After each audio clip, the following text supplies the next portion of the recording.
Bismillahirrahmanirrahim. Assalamualaikum warahmatullahi wabarakatuh.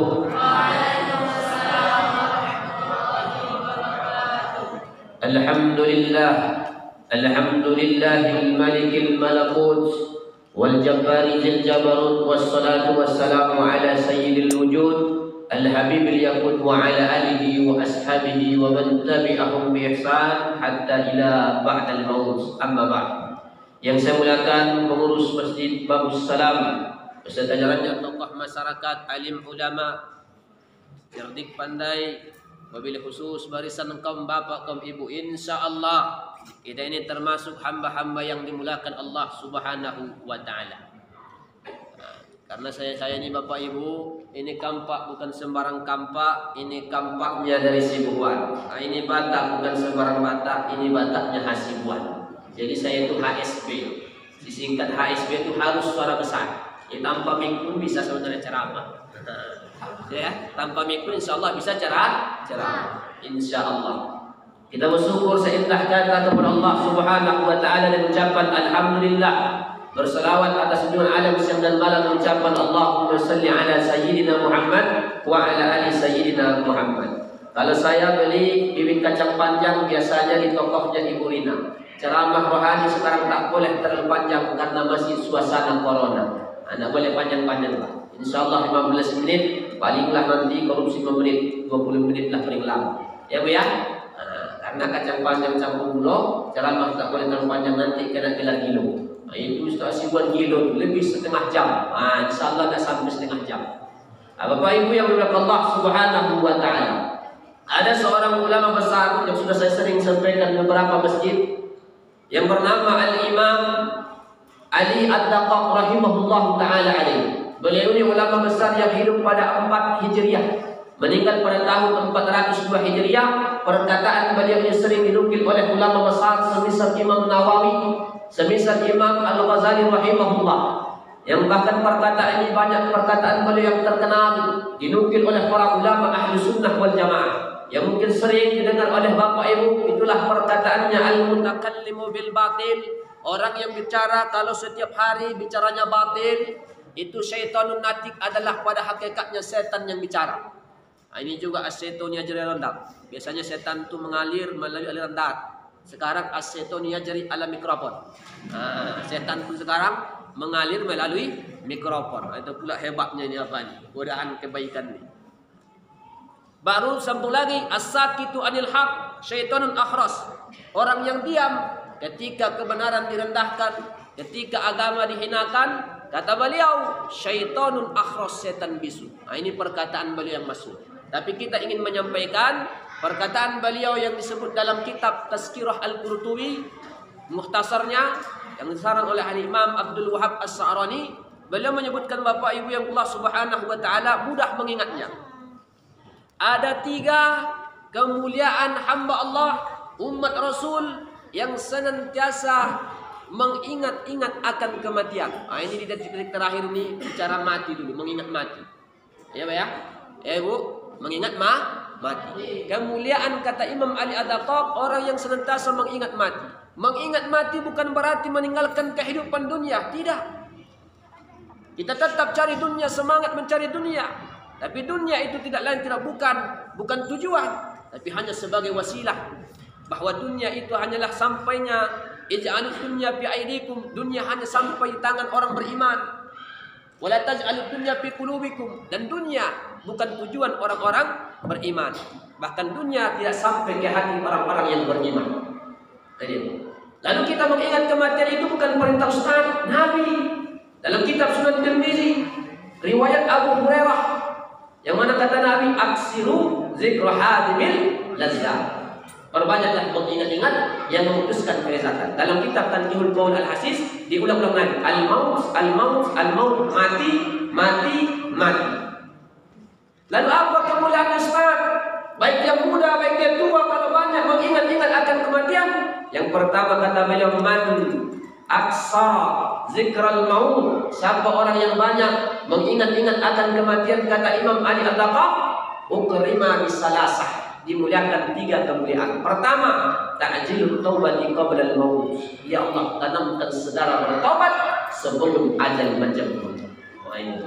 Jadi kalau bapak ibu sering ingat-ingat akan kematian Pak, sholat pun lebih khusyuk. Makanya kata Nabi dalam Sunan Abi Dawud, ya sallu salat muwaddi'. Kalau kau sholat anggap itu sholat terakhir. Habis sholat kau akan dipanggil Allah, maka timbul kehusukan. Makanya mengingat mati. Bahkan sampai ada sahabat datang kepada Aisyah radhiyallahu anha, ya Aisyah, rasa-rasanya hatiku ini keras ya Aisyah. Apa kata Aisyah? Uzkuril mauta, ingat, coba sering-sering ingat akan mati. Makanya ada satu nasihat yang paling hebat, sebagaimana sudah termaktub dalam cincinnya Umar bin Khattab, itu dalam kitab Ahkamul Khawatim yang dikarang oleh Syekh Al-Imam Ibnu Rajab Al-Hambali. Umar bin Khattab punya cincin, itu tulisannya kafa bil mauti wa'izah, cukuplah kematian sebagai nasihat. Makanya seorang ulama besar yang bernama Al-Imam yang disebutkan dalam kitab Al-Astar, Fudail bin Iyad, ulama besar masyhur, kata beliau, ada orang datang kepada Imam Fudail bin Iyad, ya Syekh, nasni, coba ya Syekh, ajisni atau ausini ya Syekh, berikan aku satu pesan atau satu nasihat. Apa kata Al-Imam Fudail bin Iyad? Kata beliau, hal mata walid, apakah sudah meninggal kedua orang kamu? Qala na'am, ya, orang tuamu sudah meninggal. Kalau kedua orang tuamu sudah meninggal, la tanfa' nasihati wa mau'izati laka, tak ada gunanya nasihati kamu. Apa maknanya Islam? Maknanya, kalaulah seharusnya kedua orang tua kita sudah meninggal dunia, itu sudah cukup sebagai bukti kita sadarlah, taubatlah, berubahlah. Nah ini Pak dan teman-teman. Jika ada manfaatnya lagi, saya akan nasihat kalau kedua orang tua kita sudah dipanggil Allah Subhanahu wa Ta'ala. Apa maknanya? Bahwa kematian itu sebenarnya pesan yang paling menusuk kepada hati-hati orang yang beriman. Bapak Ibu yang Allah Subhanahu wa Ta'ala. Jadi yang pertama, maknanya apa? Berarti dia mati dalam keadaan husnul khatimah. Mengingat-ingat akan kematian menyebabkan kita matinya husnul khatimah. Bicara tentang taubat, contohnya langsung Nabi dalam hadis sahih, tengok, wallahi Nabi Allah, la astaghfirullah wa atubu ilaih. Satu riwayat 70 marah 70 kali, satu riwayat 100 marah 100 kali. Itu Nabi Pak. Makanya kita berbeda dengan Allah. Kalau Allah dengan satu saja kita datang kepadanya, kita punya 99 dosa. Satu saja datang kepadanya bertaubat, itu hilang 99 dosa. Tapi Bapak, Pak, 99 kebaikan Bapak sama istri kita Pak. Satu saja kesalahan Bapak itu ya, yang 99 kebaikan hilang disebabkan satu kesalahan. Tapi Allah tidak. 99 kita punya dosa, satu saja datang kepadanya bertaubat, itu 99 itu hilang, dihapuskan oleh Allah Subhanahu wa Ta'ala. Apalagi istri ini Pak, istri ini memang mudah memaafkan tabiatnya. Perempuan itu dalam kitab, saya punya kitab namanya 20 karakter perempuan. Perempuan ini mudah memaafkan tapi sulit melupakan. Nah, ini perempuan ini Pak. Makanya Ustaz, kalau Bapak bertengkar dengan istri sekarang, padahal kesalahan Bapak 15 tahun yang lalu, itu cerdasnya istri seketika didatangkannya, Bapak sudah lupa. Bapak sudah lupa. Nah, itu hebatnya mereka. Mudah memaafkan saya. Berapa banyak perempuan suaminya sudah 2 kali, 3 kali selingkuh, masih dari mana? Kenapa? Dominan perasaan, masih mau dia memaafkan. Tapi jarang laki-laki, kalau sudah ketahuan istrinya selingkuh, akan bermain, lepaskan. Nah, itu bedanya. Bapak Ibu yang Allah Subhanahu wa Ta'ala. Jadi bertobat contohnya langsung Nabi Sallallahu Alaihi Wasallam. Makanya orang yang tak mau bertobat masuk dalam perangkat Profesor Dr. Iblis LA. Masuk dalam perangkat Profesor Dr. itu yang mengatakan bukan saya Pak. Yang mengatakan itu Imam Suyuti mengakui bahwa dulu Iblis ini ternyata alim kalau bicara ilmu. Makanya dalam kitab Sudul Afkar, laukan ilmu syarafun min dunil hulum, kalau tolak ukur kemuliaan seseorang itu hanya terletak pada ilmu tanpa akhlak, lakana iblis asrafu min khalqillah. Manusia yang paling mulia di atas muka bumi Allah adalah Profesor Dr. Iblis LA. L itu bukan rokok, tapi laknatullah alaihi. Dalam kitab Syu'abul Iman yang dikarang oleh Imam Al-Baihaqi, Bahkan dalam kitab Sahih Al-Bukhari, orang yang tak mau bertobat masuk perangkat iblis ketika dialog antara iblis dengan Nabi Musa. Pertama, wanasyan rumah, orang yang lupa atas dosanya. Sering saya katakan tidak ada kita yang berdosa. Sering saya ucapkan tidak ada gading yang tak retak, tidak ada botak berambut. Ada botak berambut? Ada botak berambut? Maksudnya Ustaz, tidak ada manusia yang tak berdosa. Makanya ada pintunya kita bertobat kepada Allah Subhanahu wa Ta'ala. Jadi pintu bertobat. Kalau orang sudah lupa akan dosanya, maka ini akan susah untuk bertobat, masuk perangkat iblis. Seiblis-iblisnya iblis. Dalam hadis Sahih Bukhari, datang kepada Nabi Musa, "Ya Musa, kau ini mutakallim ila Allah, kau orang yang biasa bicara dengan Allah. Tolonglah wahai Musa, minta kepada Allah agar tobatku diterima." Tengok dulu, Pak. Seiblis-iblisnya iblis, ya, masih mau ingin ada niatnya untuk bertobat walaupun setengah jalan. Walaupun setengah jalan. Tapi kalau ada manusia sekarang tak ada hatinya bergerak untuk bertobat, oh itu lebih parah daripada iblis. Nah itu lebih parah daripada iblis. Ya, kata Nabi Musa, baik, ya Allah, ini Profesor Dr. Iblis ini minta agar tobatnya terima. Katakan kepada iblis LAI agar dia sujud penghormatan kepada Nabi Adam. Oh ini Pak dimaksudkan dalam Sahih Bukhari. Apa dengan sombong inilah yang tak bisa diterima oleh iblis. Wa kaifa asjudu maitan wa lam asjudu hayyan? Bagaimana saya mau sujud dia sudah menjadi mayat, sedangkan waktu hidup saya tak mau sujud, apalagi sudah mayat menjadi santapan cacing tanah. Itulah kesombongan iblis yang sampai sekarang sehingga tobatnya iblis tak diterima oleh Allah Subhanahu wa Ta'ala. Jadi wanasya dzunubah, lupa akan dosanya. Yang ketiga, istaksara amalah, merasa banyak amalnya, susah bertobat. Merasa paling suci, merasa paling ahli ibadah, susah untuk bertobat. Kenapa? Karena merasa tak punya dosa. Yang ketiga, ijabur rajul bi nafsi, terlalu kagum terhadap dirinya. Ujub itu dalam kitab Mau'izatul Mu'min banyak. Al-ujubu bil mal, dengan harta. Al-ujubu bil jamal, panjang. Jangan Jamal, kalau Jamal onta. Kalau manggil kawan bapak namanya si Jamal, agak panjang dikit Pak. Jamal, begitu. Jangan Jamal, Pak onta, nah onta aja. Ya, Jamal. Bil mana lagi? Bil akadi, bisa juga ujub dengan akal yang cerdas. Siapa lagi? Bin nasab, dengan saraf, dengan nasab yang mulia. Orang dengan nasab bisa juga sifat ujub dengan ilmu. Nah ini yang dilarang oleh baginda Nabi Muhammad sallallahu alaihi wasallam. Jadi ini yang pada i'jabur rajul. Makanya dalam pepatah Arab, i'jabur rajul bi nafsihi unwan yudhaf bi aqli. Kalau orang terlalu dikit-dikit kagum pada dirinya, itu menunjukkan dangkal otaknya. Kalau dia punya otak, karena ada orang juga tak punya otak. Ada ibu-ibu SMS, wahai ibu Siti Markobet, nama ibu Siti Markobet. Wahai ibu Siti Markobet, itu mantan suamimu kecelakaan, geger otaknya. Dibalas apa ini? Itu nggak mantan suamiku. Karena saya tahu saya mantan suamiku tak ada otaknya. Nah, kalau otaknya deh, saya tahu saya itu bukan suami saya, tapi tak benar itu. Karena saya tahu saya mantan suamiku nggak ada otaknya, dia memang tak punya otak. Bapak Ibu Allah Subhanahu wa Ta'ala. Yang kedua, orang hikmah di antara banyak mengingat akan kematian, wa qana'atul qalbi.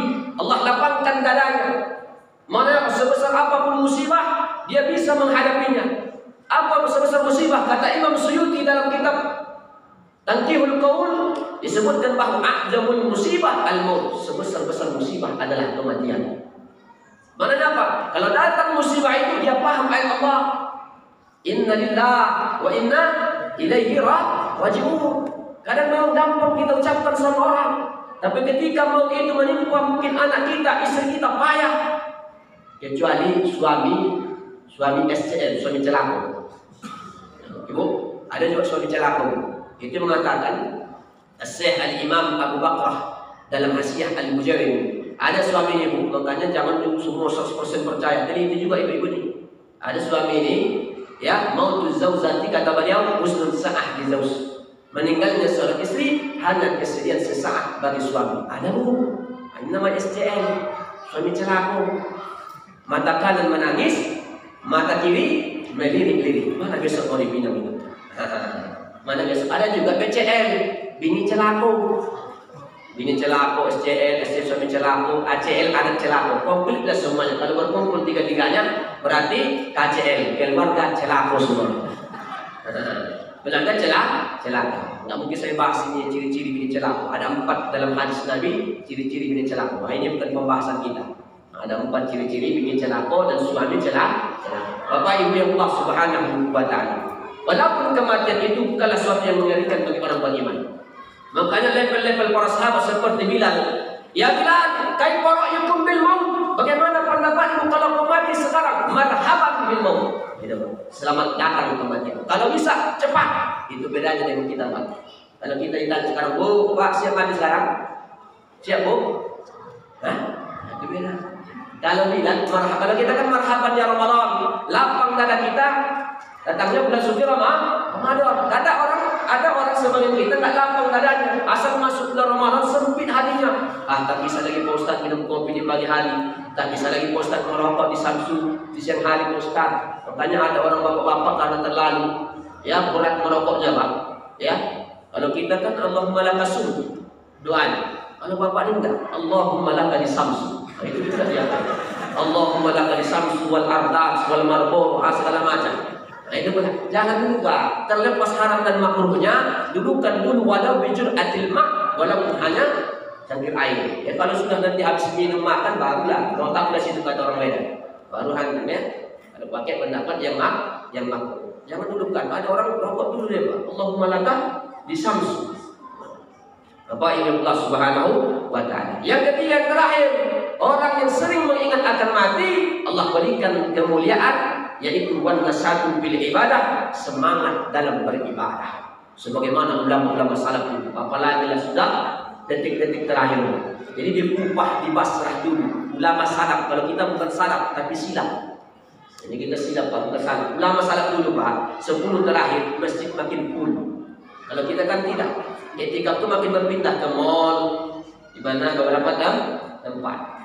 Ulama salaf dulu bagaimana Imam Syafi'i semangatnya dalam baca Quran luar biasa. Dalam kitab Syekh Alam An-Nubala, bahkan Syafi'i yukhtimul Quran fi sahri Ramadan 60 marrah, 60 kali menghatamkan Quran. Utsman bin Affan khatmatan bil witir, bisa menghatamkan Quran dalam salat witir, luar biasa, Pak.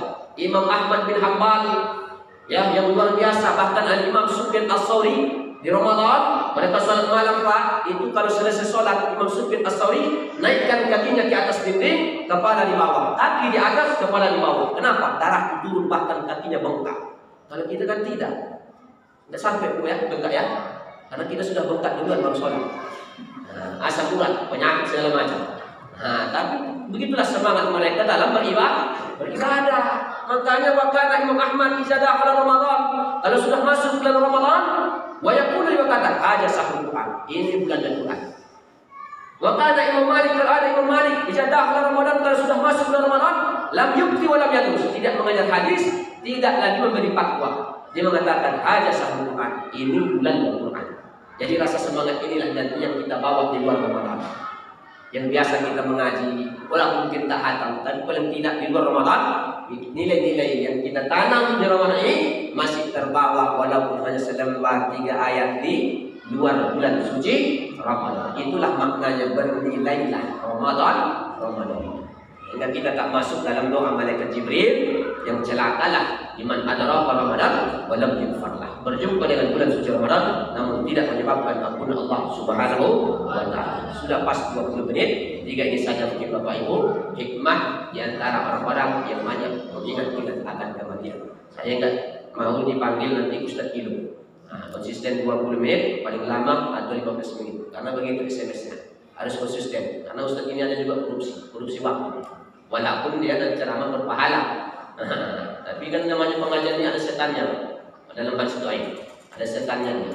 Beda dengan orang yang di bioskop. Jarang orang ngantuk di bioskop, jarang keluar. Tapi kalau di masjid begitulah setannya. Dia bawa kipas, dia bawa peniti, dicucuk-cucuknya biar kita. Nggak bertahan lama kali nih Ustaz minta apa ngomongnya. Cara mati dia pun belum mati. Sekian saja dari kami Bapak Ibu, mudah-mudahan ada manfaatnya. Akhirnya assalamualaikum warahmatullahi wabarakatuh.